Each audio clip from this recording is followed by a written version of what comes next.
وکما jazz بیع کرباس بقطن وغزل مطلقا کیف ما کان لاختلافهما جنسا کبیع قطن بغزل القطنی فی قول محمد وهو الاصح حاوی وفی القنیۃ لا بأس بغزل قطن بثياب قطن يدا بيد لأنهما ليس بموزونين ولا جنسين وكذلك غزل كل جنس بثيابه إذا لم توزن.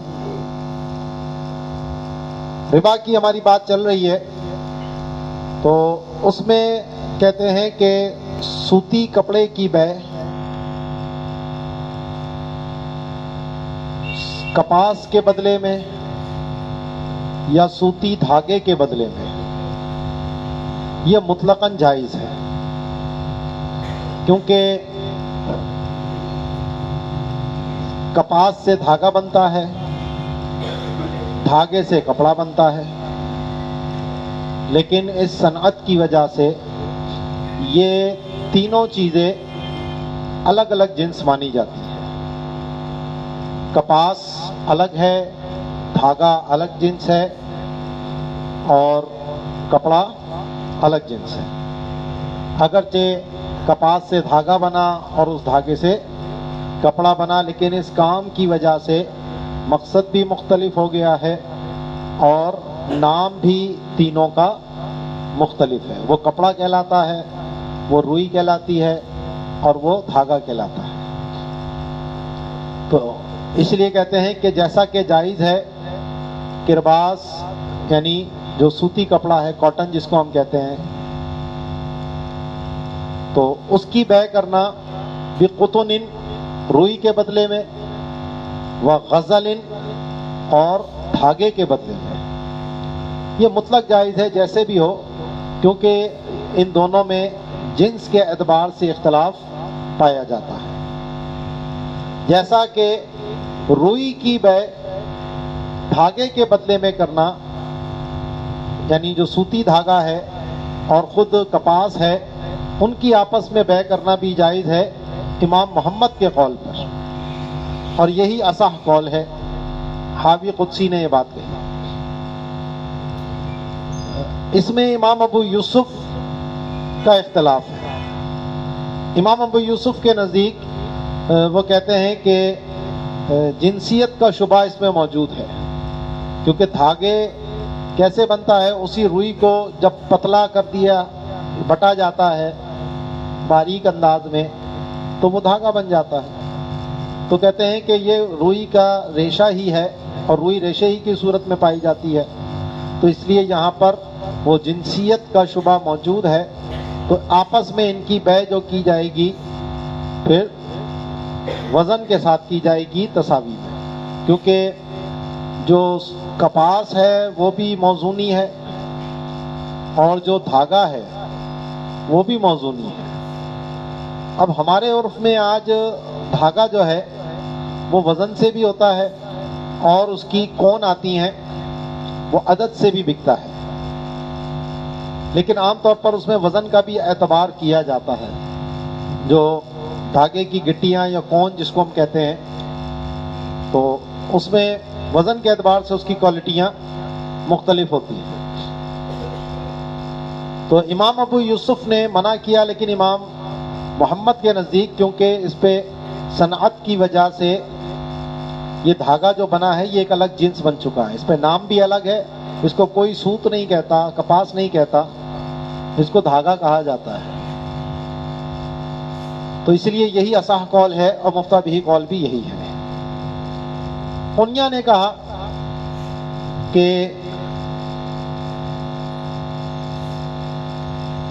سوتی دھاگے کی بیع کرنا سوتی کپڑے کے بدلے میں یہ نقدہ نقد ہو تو جائز ہے، کیونکہ یہ دونوں موزونی چیز نہیں ہے. کیونکہ کپڑا جو ہے وہ تو زرہ سے بکتا ہے اور دھاگا جو ہے وہ وزن سے بکتا ہے. تو تو قدر نہیں ہے. لیکن یہ دو الگ جنس بھی نہیں ہیں، ایک جنس ہے. اور جب ایک جنس ہے تو آپ کو معلوم ہے کہ تفاضل جائز ہوتا ہے اور ادھار ناجائز ہوتا ہے. تو اسی لیے کہا کہ یدن بھی یدن. تو قنیہ کے اس جزیہ کا تعلق ان کپڑوں سے ہے کہ جن کو کھولا جا سکتا ہے اور کھولنے کے بعد وہ دھاگا الگ ہو جائے اور پھر اس کو وزن سے بیچا جائے. اب آج جو ہمارے یہ کپڑے ہوتے ہیں ان کو کھولا نہیں جا سکتا، اس سے دھاگا نہیں نکالا جا سکتا. وہ مشینوں کے ذریعے جو رفق ہوتا ہے اس سے نکالا جاتا ہے، لیکن اس طریقے سے اس کی بناوٹ کو نہیں کھولا جا سکتا. ہاں، جو اون وغیرہ ہوتے ہیں، سویٹر خاص طور پہ جو ہاتھ سے بنے جاتے تھے، تو وہ کھول کر دوبارہ دھاگا بنا لیا جاتا تھا اس کو، کیونکہ اون کیا ہوتی تھی، اسی کو بنائی کر کے وہ سویٹر بن جاتا تھا. اور پھر وہ امائیں پرانے سویٹر ادھیڑ کر پھر اس سے نئے سویٹر بنا لیا کرتی تھیں. اب تو خیر یہ عورتیں کیا کریں گی، سب مشینی سویٹر ہی آ رہے ہیں. ٹھیک ہے. تو یہ اس صورت میں جو قنیہ والے نے یہ بات کہی کہ یہ دو الگ جنس نہیں ہے، تو اس صورت میں ہے کہ جب اس کو کھول کر دوبارہ دھاگا بنانا ممکن ہو، جیسا کہ وہ سویٹروں کے اندر ہوتا ہے.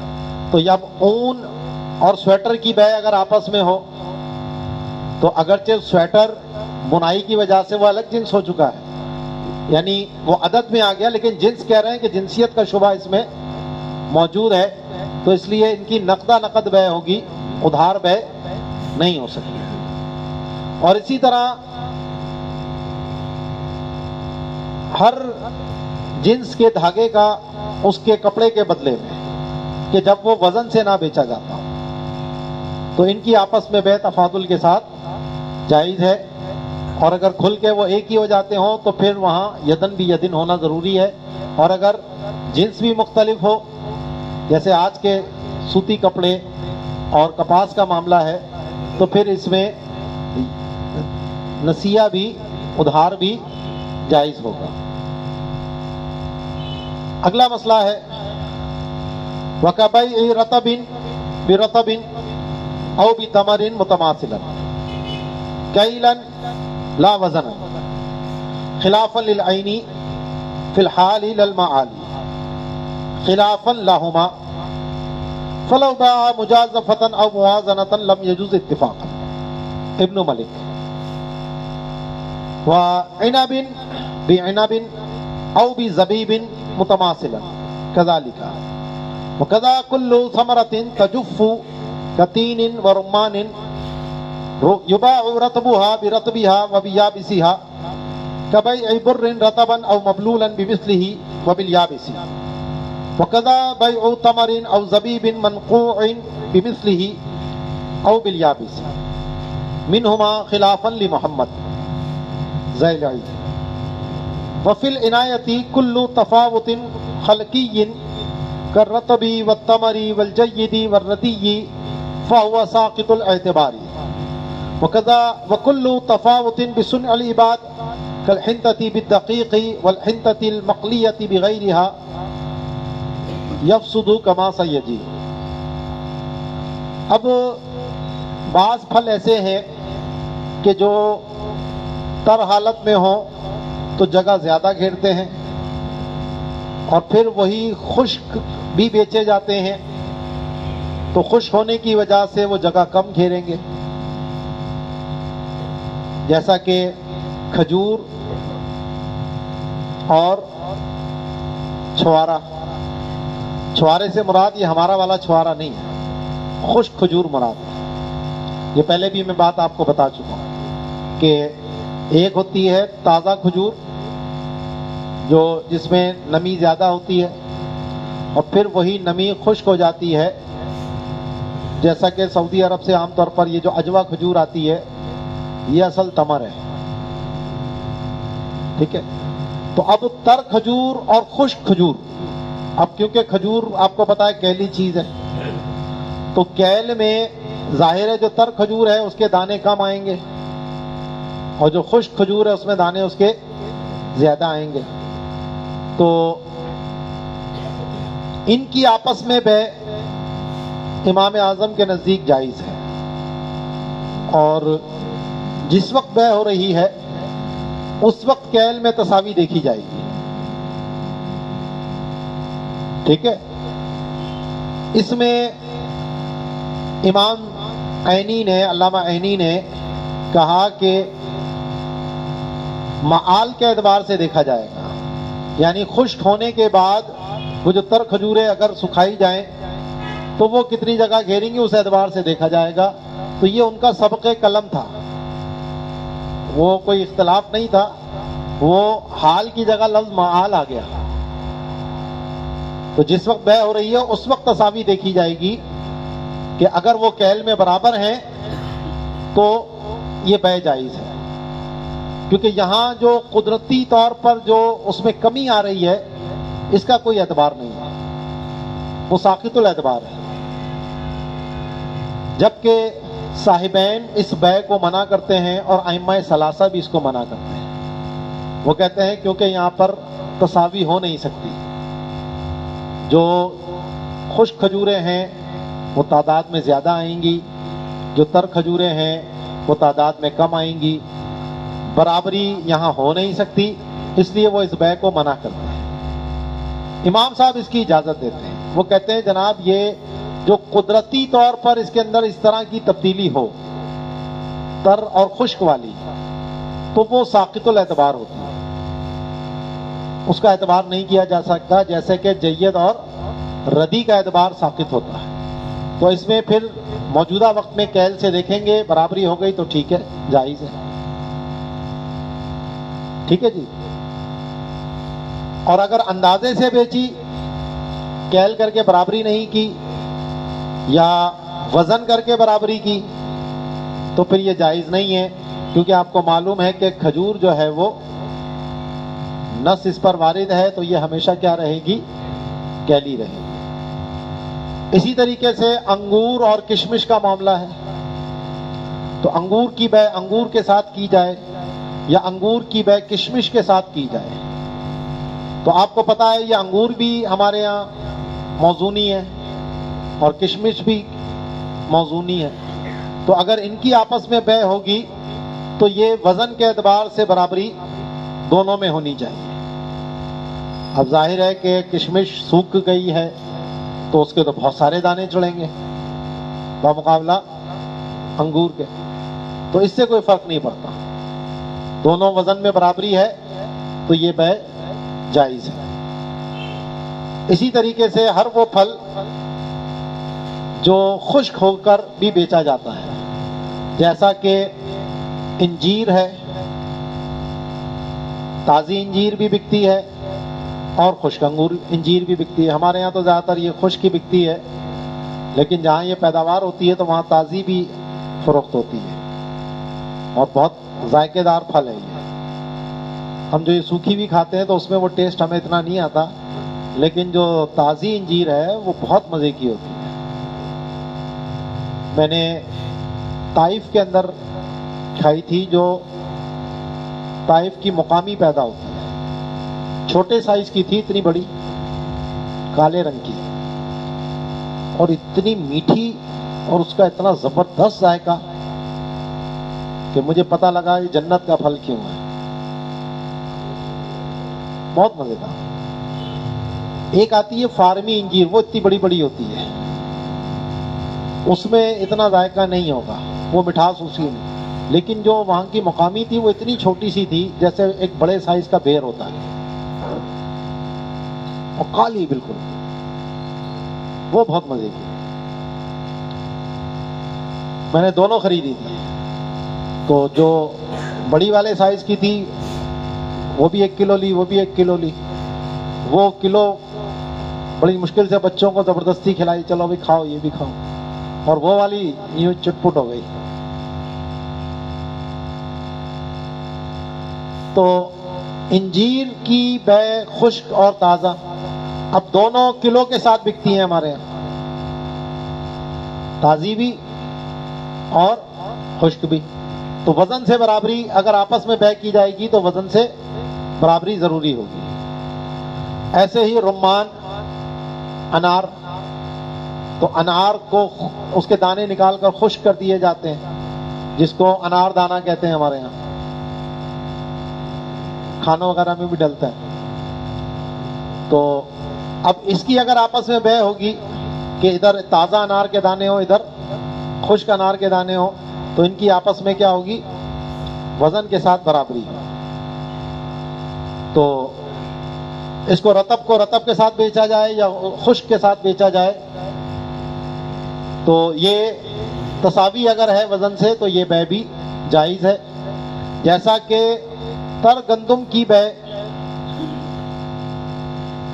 جو قدرتی تر ہے اس کو رطب بولتے ہیں، اور جو پانی میں بھگو کر رکھی گئی ہو جس سے وہ دانہ پھول جاتا ہے اس کے مبلولہ.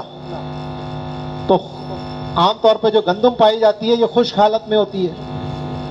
تو اس گندم کے دانے کی بے تر گندم کے دانوں کے ساتھ یا بھیگے ہوئے گندم کے دانوں کے ساتھ، کیونکہ بھیگے ہوئے میں وہ جو نمی قدرتی اس کے اندر پائی جاتی تھی وہ دوبارہ پانی اس کو چوس کر اس کو اسی حالت میں کر دیتا ہے، کوئی بڑا نہیں کرتا. جیسے کشمش کو بھی آپ پانی میں ڈالو تو وہ دوبارہ کیا بن جاتی ہے؟ انگور بن جاتی ہے. آپ رات کو کشمش کے دانے بھگو دیں اور جب صبح اٹھ کر دیکھیں گے تو وہ کشمش انگور بنی ہوئی ہوگی، اس کے اندر پانی جمع ہوگا سارا، وہ دوبارہ اس کی سلوٹیں دور ہو کر وہ دوبارہ جوان آدمی کی طرح اس کی کھال دوبارہ ہو جائے گی اسے، کیونکہ نمی نکلی تھی اس کی، وہ دوبارہ نمی آ گئی اس کے اندر. تو ایسے ہی گندم میں بھی جب اس کو بھگوئیں گے آپ تو وہ اصل حالت جو قدرتی تھی اس کی دوبارہ اس حالت پر آ جائے گی. بھگونے سے کوئی نئی چیز پیدا نہیں ہوئی اس کے اندر کہ جس کو آپ کہیں یہ تو سنیل بعد ہے، یہ تو بندے نے کیا ہے. تو بندے نے پانی میں ڈالا ہے اس کو، لیکن اس ڈالنے کی وجہ سے وہ اپنی اصل حالت پر لوٹ کے آ گئی. تو گندم کی بے تر گندم کے ساتھ یا پانی میں بھیگی ہوئی گندم کے ساتھ یہ جائز ہے، اور خشک کے ساتھ بھی جائز ہے. اسی طریقے سے کھجور اور زبیب یعنی کشمش کو پانی میں بھگویا گیا تو وہ دوسری بھیگی ہوئی کھجور یا بھیگی ہوئی کشمش کے ساتھ یا خشک کے ساتھ بھی اس کی بے جائز ہے. گویا کہ یہ وہ انگور اور کشمش کی بے ہو گئی پھر. ٹھیک ہے جی، تو یہ بھی جائز ہے. اور اس میں امام محمد کا اختلاف ہے. پیچھے جو کھجور، تر کھجور اور خشک کھجور کا معاملہ تھا اس میں امام ابو یوسف کا اختلاف تھا اور صاحبین کا تھا، دونوں کا تھا. لیکن باقی ساری چیزوں میں امام ابو یوسف امام اعظم کے ساتھ ہے. اس میں امام محمد کے نزدیک ان میں بھی بے جائز نہیں ہے اور شیخین کے نزدیک یہ بے جائز ہے. اور عنایہ نے کہا کہ ہر وہ تفاوت جو خلقی طور پر ہو، بندوں کے کرنے سے نہ ہو، جیسا کہ تر کھجور اور خشک کھجور کا معاملہ ہے یا جید اور ردی کا معاملہ ہے، تو یہ ساقط الاعتبار ہوتا ہے. اور ہر وہ تفاوت جو بندوں کے کام سے ہو، جیسا کہ گندم کو آٹا بنا دیا تو گندم خود بخود تو آٹا نہیں بنے گی، اس کو پیسا جائے گا. تو گندم کی بے اگر آٹے کے ساتھ کی جائے یا بھنی ہوئی گندم کی بے سادی گندم کے ساتھ کی جائے تو یہ بے فاسد ہے، جیسا کہ عنقریب یہ بات آ رہی ہے. وَكَبَيْعِ لُحُومٍ مُخْتَلِفَةٍ بَعْضُهَا بِبَعْضٍ مُتَفَاضِلًا يَدًا بِيَدٍ. مختلف گوشت کی بے آپس میں تفاضل کے ساتھ کرنا یدن بیدن جائز ہے. جیسے گائے کا گوشت بکری کے گوشت سے بیچنا یا اونٹ کے گوشت کے ساتھ بیچنا یا مرغی کے گوشت کے ساتھ بیچنا، تو یہ آپس میں اگرچہ گوشت تو ہیں سارے لیکن ان کی اصل الگ الگ ہے، تو یہ سب مختلف الاجناس ہیں لیکن ان میں وزن پایا جاتا ہے، تو اس لیے نقد ہونا ضروری ہے، ادھار نہیں ہو سکتا.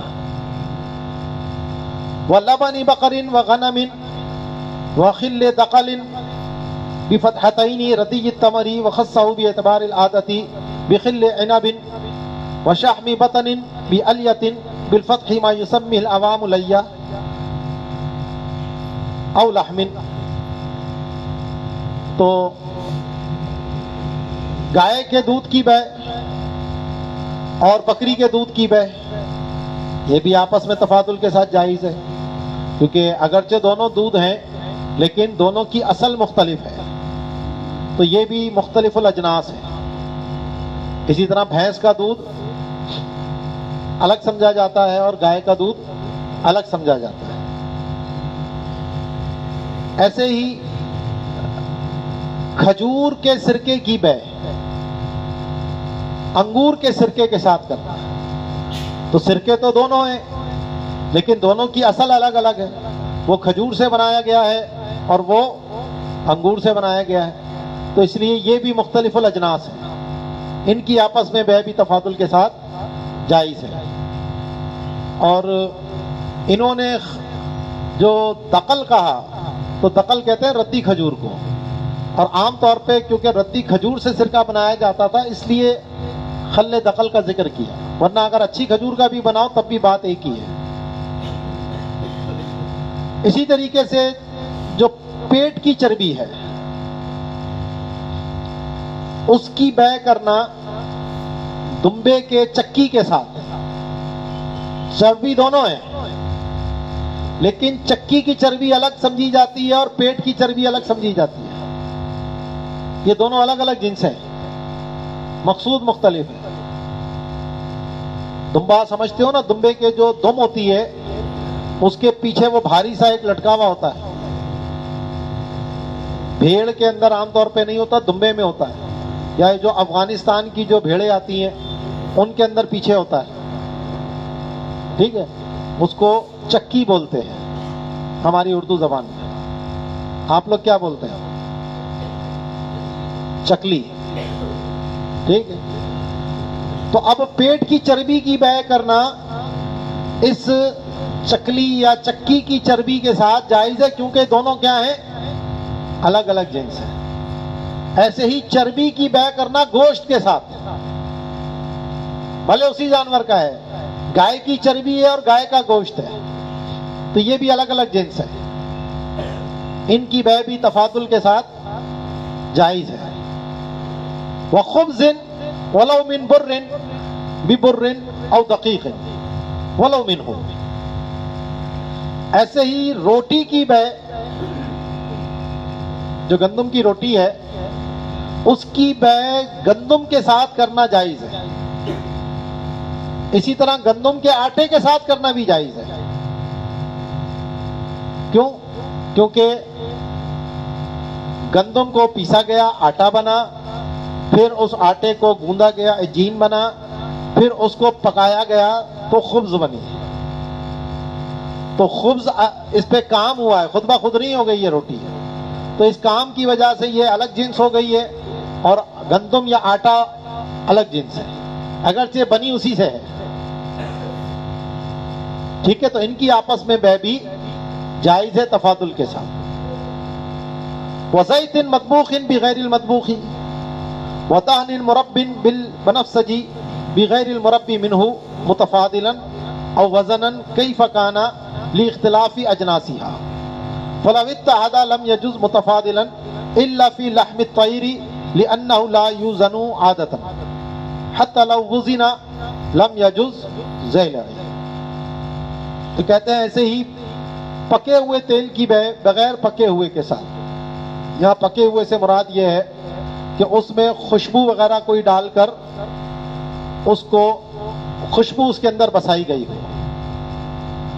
تو کیونکہ یہ جو تیل ہے، اب ایک طرف تیل اور اس میں خوشبو پکا لی گئی تو یہ اس خوشبو کی وجہ سے الگ تیل بن جاتا ہے. جیسے ہمارے یہاں مختلف قسم کے تیل ملتے ہیں، چمیلی کا تیل، فلاں کا تیل، تو یہ ان پھولوں سے کوئی تیل نہیں نکلتا. دھنیے کا تیل بہت بک رہا ہوتا ہے، تو دھنیے میں کوئی تیل ہی نہیں ہوتا. تو یہ اس کی خوشبو اس میں بسائی جاتی ہے. ٹھیک ہے, ہوتا وہ کھوپرے کا تیل ہے یا کوئی دوسرا تیل ہوتا ہے, اس کے اندر وہ اس کو کیمیکل یا کچھ اور چیزیں کر کے پھر وہ اس کی خوشبو اس کے اندر آ جاتی ہے, تو جناب وہ دھنیے کا تیل ہو جاتا ہے. سر کے لیے بڑا ٹھنڈا ہوتا ہے. دھنیے میں تیل آج تک ہے ہی نہیں, تو دھنیے کا تیل کہاں سے لاؤ گے؟ سمجھے؟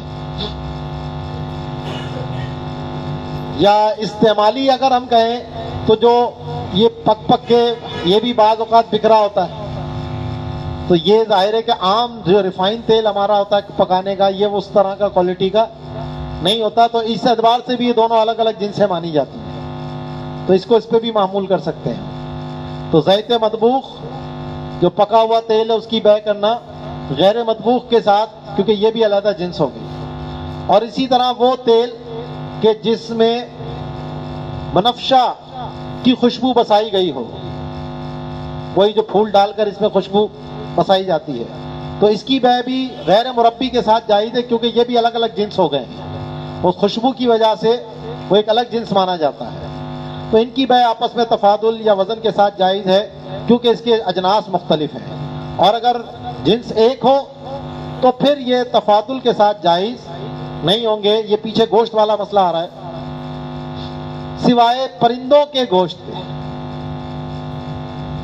کیونکہ پرندے جو ہیں وہ عادتاً وزن نہیں کیے جاتے.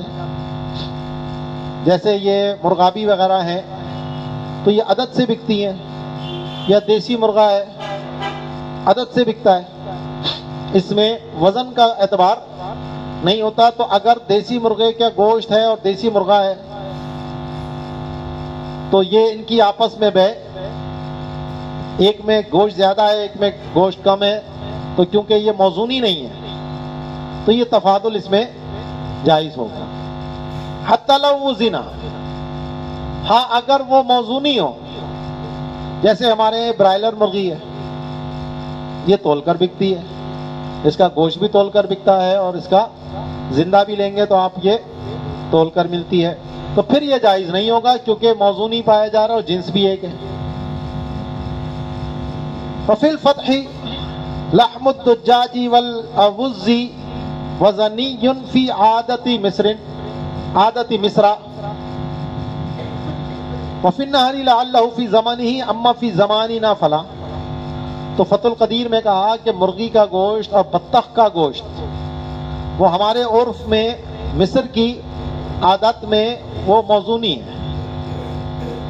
مصر جب نقرہ عام شہر کوئی لے مراد تو یہ منصرف پڑھا جاتا ہے, اور جب ملک مراد لیا جائے تو یہ غیر منصرف ہوتا ہے. تو مصرا پڑھا جائے گا یہاں, کیونکہ یہاں ملک کی بات کر رہے ہیں. تو فتح القدیر میں عرف یہ تھا ان کے زمانے میں کہ مرغی کا گوشت اور بطخ کا گوشت وزن سے بیچا جاتا تھا. اب کچھ عرصہ گزرا تو صاحب نہر الفائق کا دور آیا, تو ان کے دور میں یہ موزون ہی نہیں رہا.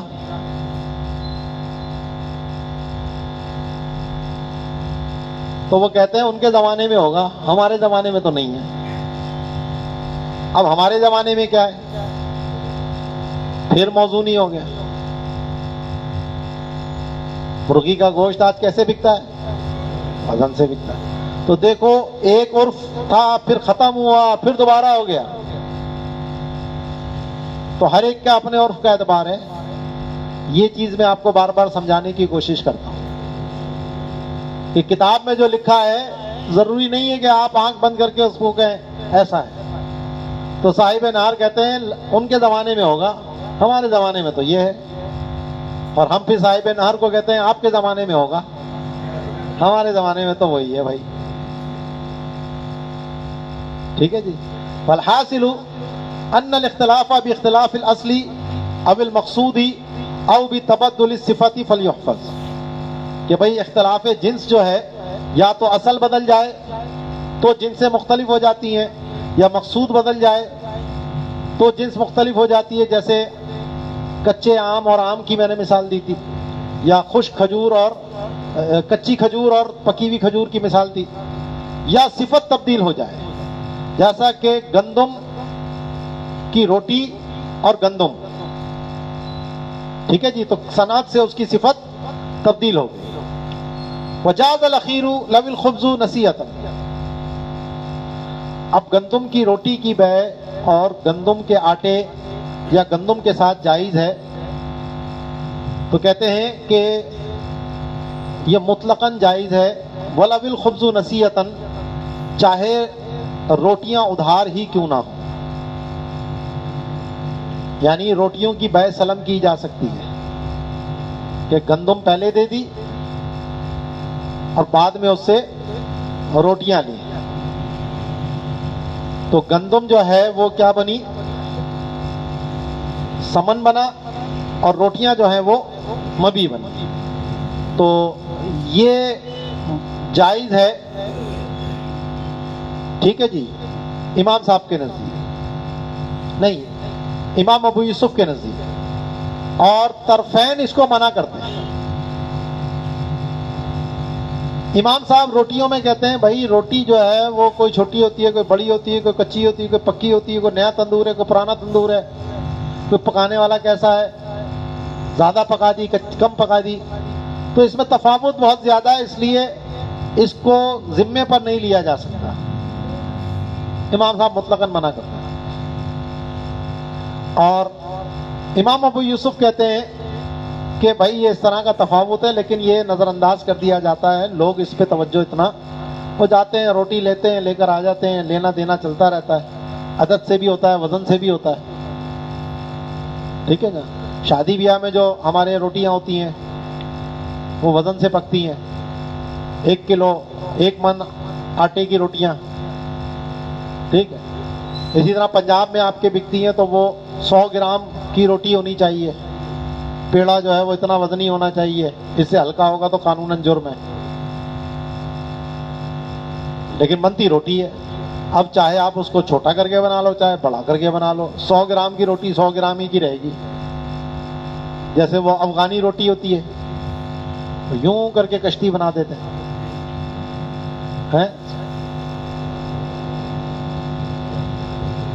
تو پیڑا تو وہی رہتا ہے نا، یہ تھوڑی ہے وہ لمبی ہو گئی تو تم کہو کہ بہت لمبی روٹی ہے وہ۔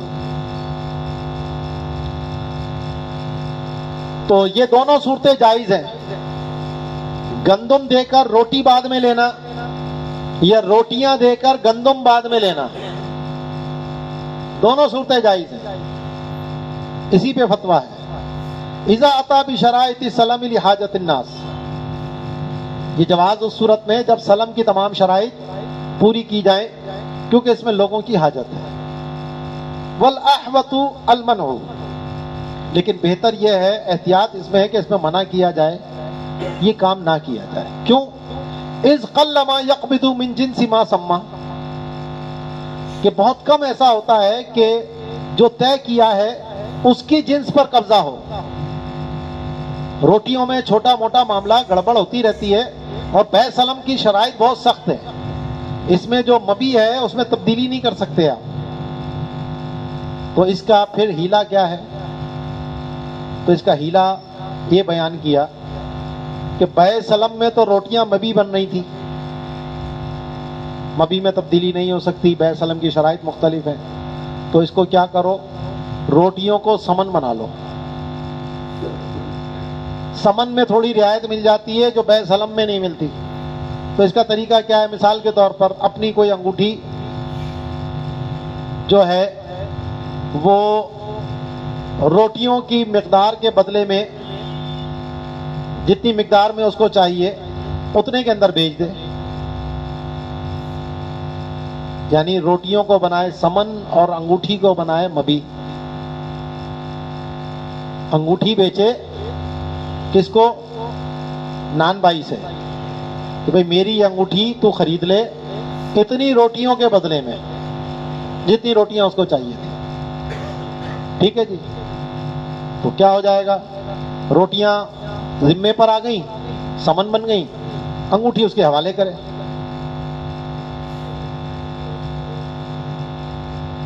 تو کوئی بات نہیں. تو روٹیاں کون سی سامان خلقی ہیں یا کون سی سامان ہے؟ تو قبضہ ہو گیا نا. گندم دے دی, روٹیاں بعد میں لے لے گا اس سے, 1 ہفتے کے بعد دے دینا, 1 مہینے بعد دے دینا. اب ظاہر گندم کی روٹیوں سے بیع ہو رہی تھی, تو اب اپنی گندم کے بدلے میں وہ انگوٹھی واپس اس سے خرید لے. تو گندم پہنچ گئی روٹی والے کے پاس, انگوٹھی آ گئی واپس اس کے پاس, روٹیاں ہو گئی ذمے پر. تو اب یہ روٹیاں کیا بن گئی؟ سمن بن گئی. پہلے بیع سلم میں کیا بن رہی تھی؟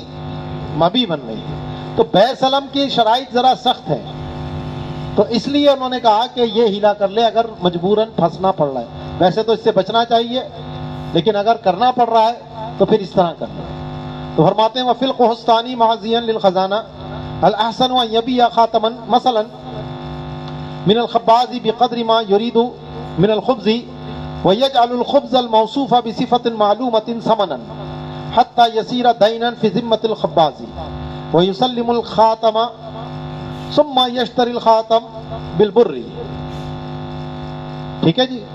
تو بہتر یہ ہے کہ مثلا انگوٹھی یا کوئی بھی سامان بیچ دے نان بھائی کو اتنی مقدار کے بدلے میں جتنی اس کا روٹیاں لینے کا ارادہ تھا, اور روٹیوں کو جس کی صفت معلومہ سے اس کو موصوف کر کے بھائی اتنی وزن کی ہوگی, اتنی گولائی ہوگی, فلاں آٹا ہوگا, جو بھی ہے اس کو بیان کر کے اس کو سمن بنائے یہاں تک کہ وہ نان بھائی کے ذمے پر دین ہو جائے, اور پھر انگوٹھی اس کو حوالے کر دے. پھر انگوٹھی اس سے خرید لے اپنی گندم کے بدلے میں. ٹھیک ہے. وفیہ ماضیا للمزمرات یجوز السلم فی الخبز وزنا وکذا عددا وعلیہ الفتوی وسیجیء جواز استقراضہ ایضا. تو اسی میں یعنی قحطانی میں مزمرات کی طرف منسوب کر کے کہا کہ روٹیوں میں بیع سلم جائز ہے, چاہے وزن کے ساتھ ہو یا عدد کے ساتھ ہو. اور اسی پر فتویٰ ہے, اور عنقریب روٹیوں کو قرض لینے کا مسئلہ بھی آ رہا ہے. جیسے پڑوسی لیتے ہیں بھائی 2 روٹی دے دینا, آج منع کے ابا جلدی آ گئے, گھر پہ آٹا نہیں گوندھا تھا, ہم شام کو پکائیں گے نا تو 2 روٹی تمہیں دے دیں گے. تو ایسا گھروں میں لین دین چلتا رہتا ہے.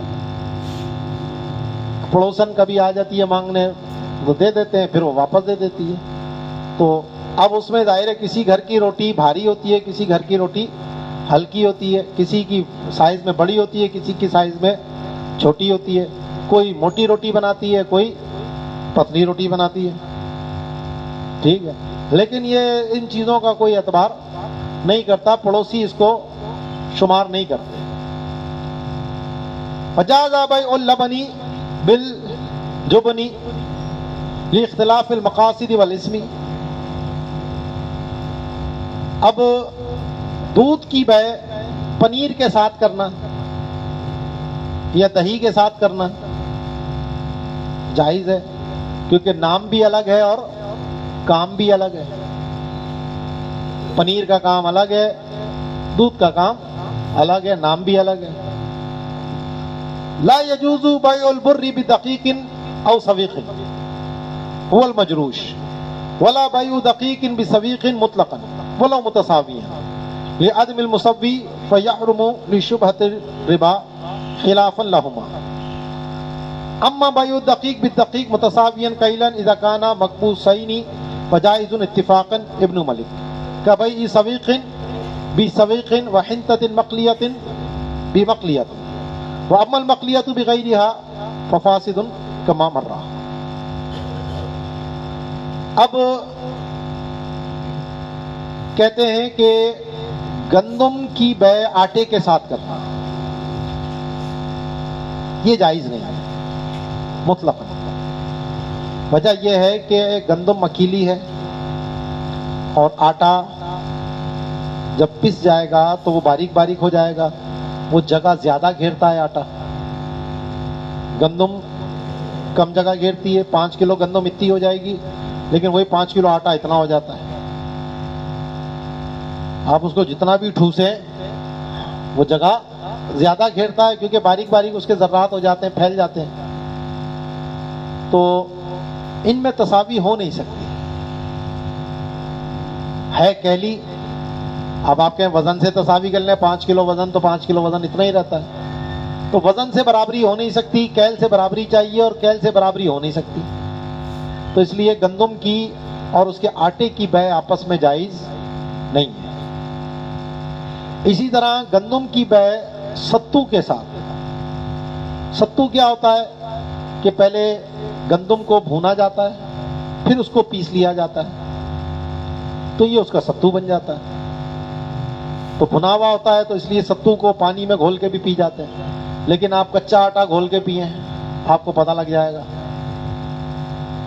یہ ستو کا شربت بنا کے ہمارے یہاں پیا جاتا ہے گرمیوں میں، تو یہ اس کو اگر جو کا ستو ہے تو ایسے ہی جو کو پہلے بھونتے ہیں اور پھر اس کو پیس لیتے ہیں، تو یہ پک جاتا ہے وہ، اور وہ خوراک ہوتی ہے مکمل.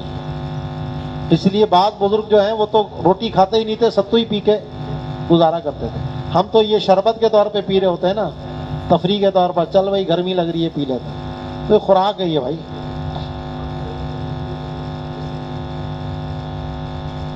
برف ٹھنڈی ڈال کے پیو گے تو وہ ٹھنڈا ٹھنڈا لگتا ہے، اس لیے لگتا ہے گرمی کم ہو گئی. تو ان کی آپس میں بے نہیں ہو سکتی. گندم کی بے آٹے کے ساتھ، گندم کی بے ستو کے ساتھ جائز نہیں ہے، لعدم المسوی، کیونکہ یہاں برابری نہیں ہو سکتی. آپ کہیں تو جنس الگ الگ ہے، تو جنس کہتے ہیں کہ یہاں شبہ ربا موجود ہے. کیوں؟ کیونکہ جنسیت کا شبہ ابھی موجود ہے، ختم نہیں ہوا. گندم اور آٹا، گندم اور ستو، تو وہ اصل میں وہی گندم ہی تھی، اس کو صرف پیسا گیا ہے. تو یہاں جنسیت کا شبہ موجود ہے، تو اس کی وجہ سے وہ کہتے ہیں کہ ان کی آپس میں بے نہیں ہو سکتی. ولا دقیق بھی سویق. اسی طریقے سے جو آٹا ہے اور جو سویق ہے ستو، ان کی بھی آپس میں بے نہیں ہو سکتی مطلقاً، اگرچہ برابری کیوں نہ ہو، کیونکہ یہاں مسوی موجود نہیں ہے. تو لہٰذا یہ حرام ہے شبہ ربا کی وجہ سے، برخلاف صاحبین کے. اور جہاں تک بات ہے آٹے کی، آٹے کے ساتھ، جبکہ وہ کیل سے برابر ہو اور دونوں ٹھوس کر بھرے گئے ہوں، مقبوس، تو یہ بالاتفاق جائز ہے. جیسا کہ ستو کی ستو کے ساتھ بے ہو سکتی ہے، اسی طرح بھنی ہوئی گندم کی بے بھنی ہوئی گندم کے ساتھ ہو سکتی ہے. لیکن بھنی ہوئی کی بے بغیر بھنی ہوئی کے ساتھ یہ جائز نہیں ہے، کیونکہ آگ پر پکنے کی وجہ سے اس کی نمی کم ہو جاتی ہے اور وہ پھر وہ جگہ کم گھیرے گی بمقابلہ بغیر بھنی ہوئی گندم کے. اور یہاں کیونکہ یہ اختلاف بندے کے عمل سے آیا ہے، اس لیے اس میں جواز نہیں ہے. اور جو پیچھے مسئلہ تھا کھجور کا، تر کھجور کا اور خشک کھجور کا، تو وہ وہاں پر قدرتی طور پر تبدیلی آئی تھی اس میں، اس لیے وہ جائز تھا. ولا الزیتون بزیت والسمسمی بحل الشیرج حتى يكون الزيت والحل اکثر مما في الزيتون والسمسم ليكون قدره بمثله والزائد بالثفل وكذا كل ما لسفله قيمة كجوز بدهنه ولبن بثمنه وعنب بأسيره فإن لا قيمة له كبيع تراب ذهب بذهب فسد بزيادة لربا الفضل. اب بعض اوقات جو جنسیت ہے وہ ضمن میں بھی پائی جاتی ہے، جیسے زیتون اور اس کا تیل. تو یہ تیل اسی زیتون سے نکالا گیا، بادام اور اس کا تیل، تو اس بادام سے ہی تیل نکالا گیا. اسی طرح تل اور اس کا تیل. تو اس صورت میں اگر آپ ان کی بے کرنا چاہتے ہیں، یعنی زیتون اور زیتون کے تیل کی، تل اور اس کے تیل کی، بادام اور اس کے تیل کی، تو پھر ہم یہ دیکھیں گے کہ تیل نکالنے کے بعد اس چیز میں سے جو پھوک بچتا ہے، کچرا جو بچتا ہے، اس کی کوئی قیمت ہے یا نہیں. اگر تو اس کی کوئی قیمت ہے تو پھر تو جو الگ سے تیل ہے وہ مقدار میں زیادہ ہونا چاہیے تھوڑا سا، تاکہ جو ادھر کا تیل اس بادام سے نکلے گا اور جو ادھر کا تیل ہے یہ آپس میں برابر ہو گئے، اور جو اضافی تیل ہے وہ اس کے اس پھوک کے بدلے میں ہو جائے گا، جو کچرا بچے گا۔ اور اگر اس کا کوئی قیمت نہیں ہے تو پھر دونوں تیلوں کو برابر ہونا چاہیے، کیونکہ یہاں اصل میں تیل کی تیل سے بے ہو رہی ہے۔ کہ سرسوں کی تیل نکالا جاتا ہے، اب سرسوں کا جو آخر میں بچتا ہے وہ بھی قیمتی ہوتا ہے، وہ جانور کے چارے کے لیے استعمال کیا جاتا ہے، بکتا ہے وہ بھی، تو قیمت ہے اس کی۔ تو اگر آپ تیل دے رہے ہیں اور بدلے میں اس سے سرسوں کے بیج لے رہے ہیں تو پھر آپ کا تیل اس سرسوں میں موجود تیل سے مقدار میں زیادہ ہونا چاہیے، تاکہ تیل کے بدلے تیل ہو جائے گا، اور جو بعد میں سرسوں کا بچے گا پھوک وہ اس اضافی تیل کے بدلے میں ہو جائے گا۔ تو یہ ہر چیز کا جہاں پر جو بعد میں بچ رہی ہے چیز تیل نکالنے کے بعد، اس کی اگر کوئی قیمت ہے تو یہاں اضافی ہونا ضروری ہے۔ جیسا کہ دودھ میں سے مکھن نکالنے کے بعد چھاچھ بچتی ہے، اس کی قیمت ہے، تو مکھن اور دودھ کی بے ہو رہی ہے، تو مکھن یا کریم کہہ لیجیے آپ، تو وہ اس دودھ سے نکالی گئی ہے، ٹھیک ہے؟ تو یہ کریم زیادہ ہونی چاہیے اس کریم سے جو دودھ کے اندر موجود ہے، ٹھیک ہے؟ اور اگر اس کی کوئی قیمت نہیں ہے تو پھر برابری ضروری ہے۔ اب اضافہ ہوگا تو یہ ربا ہو جائے گا۔ جیسا کہ سنارے کی مٹی، میں نے آپ کو بتایا تھا نا، سونار کی مٹی بھی بکتی ہے، اس کے اندر سونے کے ذرات ہوتے ہیں، تو اگر اس مٹی کو آپ سونے سے بیچ رہے ہیں تو پھر جو اس مٹی میں سونا ہے اور جو الگ سے سونا ہے دونوں برابر ہونے چاہیے، کیونکہ اس مٹی سے جب سونا نکال دیں گے تو اس مٹی کی کوئی قیمت ہے؟ کچھ بھی نہیں ہے قیمت، تو گویا یہ سونے کی سونے سے بے ہو رہی ہے، تو اس میں کیا ضروری ہے؟ برابری ضروری ہے۔ سمجھ آئی بات؟ تو دیکھو کہتے ہیں، اور نہ ہی زیتون کی بے جائز ہے اس کے تیل کے بدلے میں، زیتون کا تیل زیت کہتے ہیں، اور اسی طرح تل کی بے اس کے تیل کے بدلے میں، حل جو ہے شہرج اس کے تیل کو کہتے ہیں، یہاں تک کہ زیتون کا تیل اور تل کا تیل زیادہ ہو اس سے کہ جو زیتون اور تل کے اندر موجود ہے، تاکہ اس کی مقدار اس کی مثل کے بدلے میں ہو جائے، اور جو زائد تیل ہے وہ اس کے پھوک کے بدلے میں ہو جائے، جو کچرا بعد میں بچا ہے۔ اور اسی طرح حکم ہے ہر اس شے میں کہ جس کے سفل یعنی جو کچرا بچا اس کی کوئی قیمت ہو، جیسا کہ اخروٹ کی بے اس کے کیا کہتے ہیں بادام کی بے اس کے تیل کے بدلے میں، تو بادام کی وہ بھی بچتی ہے آخر میں گری جو بچتا ہے، یہ سرور دھونے کے کام آتا ہے پھر وہ، اور دودھ کی بے گھی کے بدلے میں، اور انگور کی بے اس کے شیرے کے بدلے میں۔ اور اگر اس کی کوئی قیمت نہ ہو، جیسا کہ سونے کی مٹی کی بے سونے کے بدلے میں، تو یہاں اضافی ہوگا تو بے فاسد ہو جائے گی ربا الفضل ہونے کی وجہ سے۔ وَيُسْتَقْرَضُ الْخُبْزُ وَزَنًا وَعَدَدًا عِنْدَ محمد وعلیہ الفتویٰ ابن الملک وَاسْتَحْسَنَهُ الْكَمَالِ وَاخْتَارَهُ الْمُصَنِّفُ تَيْسِيرًا۔ تو روٹیوں کو قرضہ لینا وزن کے ساتھ ہو یا عدد کے ساتھ ہو جائز ہے، یہ امام محمد کے نزدیک ہے۔ امام اعظم تو مطلقاً منع کرتے ہیں، جو پیچھے بات بتائی تھی آپ کو میں نے، اور امام ابو یوسف جو ہے وہ وزن کا اجازت دیتے ہیں، عدد کا اعتبار نہیں کرتے۔ تو امام محمد کے نزدیک دونوں صورتیں جائز ہیں، کیونکہ لوگوں میں یہ دونوں قسم کے عرف ہیں، اور اسی پر فتویٰ ہے، اور علامہ ابن حمام نے اسی کو اچھا قرار دیا، اور ماتن نے بھی اسی کو اختیار کیا، آسانی کرتے ہوئے لوگوں پر۔ وفی المجتبی باع رغیفا نقدا برغیفین نسیۃ جازا وبعکسہ لا۔ اب یہ مجتبی جو زاہد معتزلی کی کتاب ہے، اس میں یہ بڑا عجیب و غریب مسئلہ بیان کیا، اور یہ مفتہ بھی نہیں ہے، یہ غلط بیان کیا ہے مسئلہ۔ مسئلہ کیا بیان کرتے ہیں؟ کہتے ہیں جی ایک روٹی کی بیع دو روٹیوں کے ساتھ جائز ہے، جبکہ ایک روٹی جو دی جا رہی ہے وہ نقد ہے اور جو دو روٹیاں دی جائیں گی وہ ادھار ہیں۔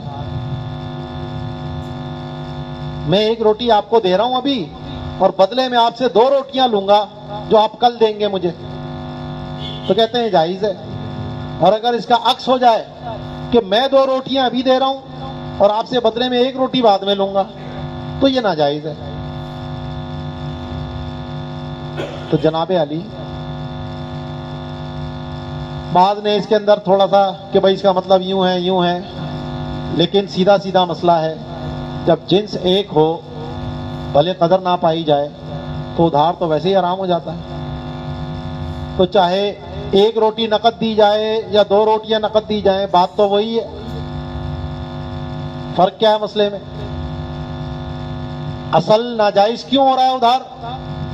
جنس ایک ہے، جب جنس ایک ہو تو ادھار کیا ہو جاتا ہے؟ تفاضل کی اجازت ہوتی ہے۔ تو اگر نقدہ نقد ہو کہ ایک روٹی کے بدلے میں دو روٹی لی جا رہی ہو، نقدہ نقد ہو تو جائز ہوگا، کیونکہ روٹی عددی چیز ہے۔ تو یہ جو مجتبیٰ نے کہی، تو اسی لیے مجتبیٰ کو کہا کہ یہ اگر کوئی ایسی بات کرے جو دیگر کتابوں سے اس کی کوئی تائید نہ ملے تو اس پر اعتماد نہیں کیا جا سکتا، یہ اس طرح کی پھلجڑیاں چھوڑتے رہتے ہیں۔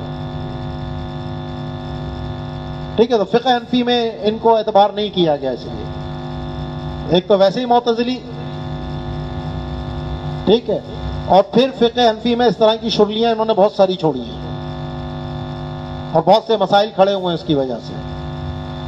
تو مجتبیٰ میں کہا کہ جی ایک روٹی نقد دو ادھار روٹیوں کے بدلے میں جائز ہے اور اس کا عکس ہو تو جائز نہیں ہے۔ وجاز بایو کثیراتی ہی کئی فکانا، ہاں بھوسی ٹکڑوں کی بیع جیسے بھی ہو جائز ہے، کیونکہ بھوسی ٹکڑے وہ کھانے کے نہیں ہوتے، تو وہ روٹی الگ چیز ہے اور بھوسی ٹکڑے، تو ان کی بیع آپس میں ہو سکتی ہے۔ ٹھیک ہے جی، اب یہاں آخری ایک ہماری بحث رہ گئی ہے ربا کے باب کی، کہ جس میں بہت اہم بحث ہے یہ، حربی اور مسلمان کے مابین ربا ہوتا ہے یا نہیں ہوتا، یہ آج کل کے دور کا بڑا اہم مسئلہ ہے۔ تو انشاءاللہ اگلے درس میں اس کو پڑھ کر اس ربا کی بحث کو اختتام کریں گے۔ وما علینا الا البلاغ المبین۔ اچھا یہ آپ دیکھ لیں گے اور اس کے ساتھ جو ہے پھر فیصلہ